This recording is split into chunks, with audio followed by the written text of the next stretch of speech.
Hello chess fans, this is Rick from Chess to Progress with number 8 in the series Viewers Games. This one is from the United States of America.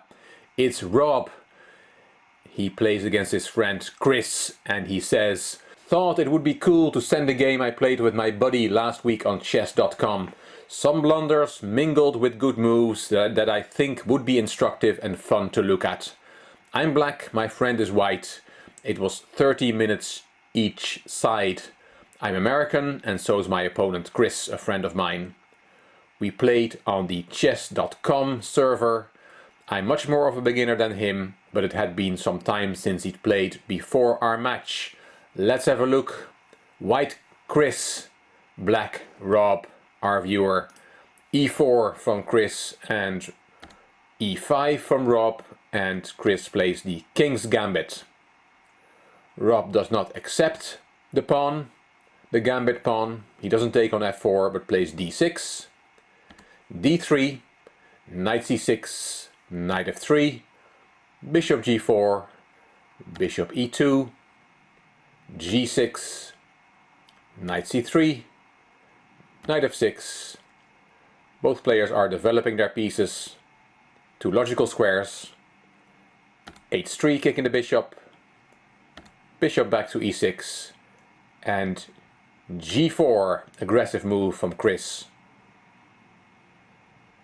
Knight d4, and Chris took that knight. Pawn takes back on d4. Now Chris could have played knight b5, although the might get kicked away from there.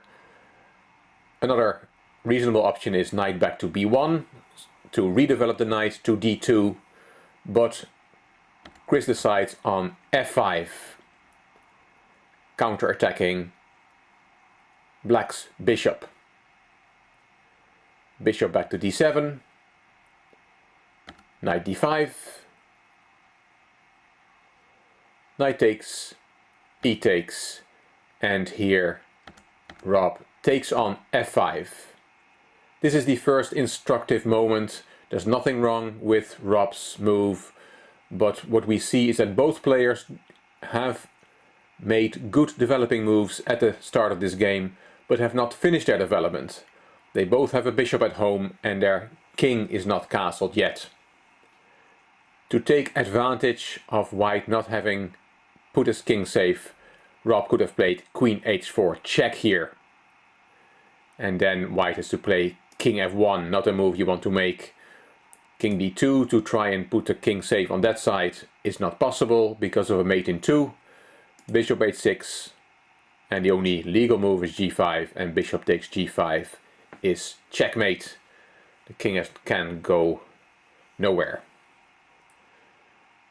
So after queen h4 check, Chris would have had to play king f1, and then Rob could have finished his development, for example, by castling queenside himself, put the king safe, and he has a pleasant little advantage here. Instead, Rob took on f5, rook f1 from Chris, and rook g8 from Rob. Both players try to attack, play aggressively before having finished their development. And we can see that this is not the right way to play. Again, instead of rook g8, Rob could have played queen h4 check, and then rook f2 is the only move, and then castling queenside, and he would have had a much better position. Rook g8 is not a bad move at all, but it's not in line with the guidelines to finish your development and castle to put your king safe. That is true in almost all cases. Bishop f4 from Chris, and now finally Rob saw the move queen h4 check. Here king d2 is the best move, try to bring the king to safety on the queen side, but Chris played rook f2, and now a tactical mistake. Here again castling would have been the best option for Rob, but he was materialistic and took a pawn. Queen takes h3, completely overlooking Chris's reply, rook h2. Bit unlucky for Rob that this really cost him his queen. That rook was nicely pinned on f2, nothing was going on, and suddenly we have this tactic, the bishop on f4, protecting the rook on h2. There's no way out. Rob took on g4, and Chris took the queen, and the rook was taken back. And now, of course, white is winning because of his material advantage. He should have looked after his king here. Again, king d2 is the best move to find some shelter for the king on the queen side, where his pawns are still in the initial formation. That's a good shield for the king to hide behind. He can move his queen out of the way, his rook out of the way, and then his king will be safe there. But Chris played bishop h5, completely overlooking that now he loses his own queen as well. Rook g1 check from Rob. He didn't miss this trick. And the king and queen are skewered. King e2, queen was taken, rook was taken back, and now black is winning, being 3 pawns up. He played castling, finally putting his king safe. It's a good practical move. It looks like he's giving 1 pawn back, but it doesn't, because if you now take that pawn, which Chris actually did, there is another skewer that he hadn't seen. Bishop g4 check, loses an exchange. King d2, bishop takes rook, and bishop e6 check, in between move. King stepped aside, and the king took back on d1. And now another nice tactical move from Rob. Bishop h6, very strong move. You cannot take the bishop, but Chris took it anyway. He probably had given up by here and was not calculating clearly anymore. He took the bishop on h6, and Rob played h2, and that pawn cannot be stopped anymore.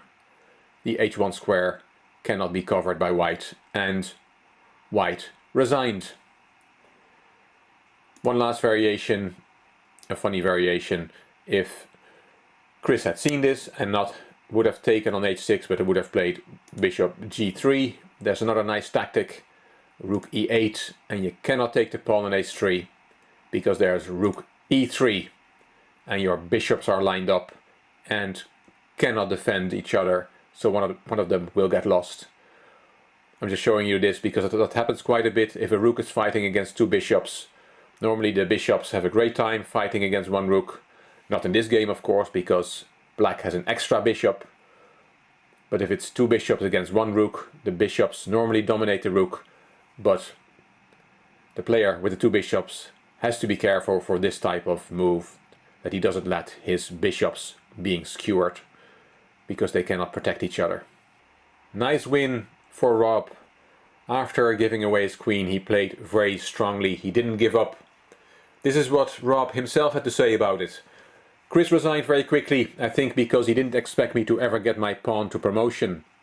He mentioned after the game how overconfidence gets even the best of players, and he got a bit too cocky with his moves, his words. I know I made a few big mistakes, losing the queen obviously the biggest, but really thought it was a good example of playing your best even after a mistake and coming out on top.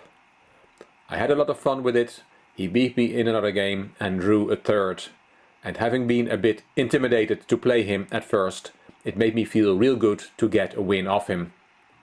Taught me not to let another person's skill over you stop you from playing chess as best as you can. And those are very true words from Rob. A lot in chess is psychology. It's not just about strong moves, although Bobby Fischer said famously, "I don't believe in psychology, I believe in good moves." Well, that may have applied to him.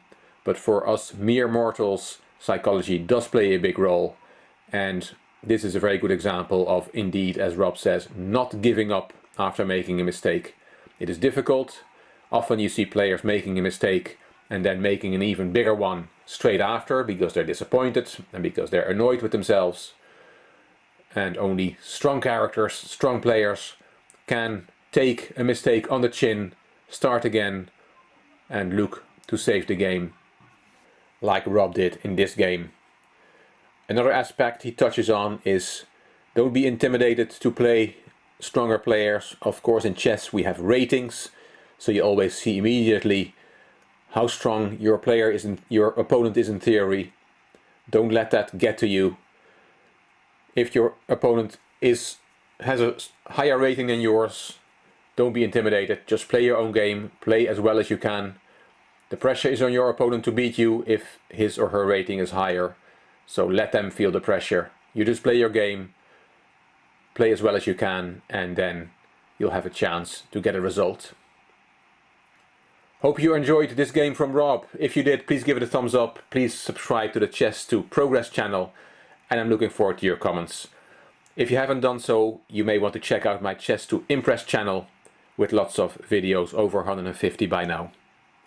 Thank you very much for watching. This is Rick from Chess to Progress.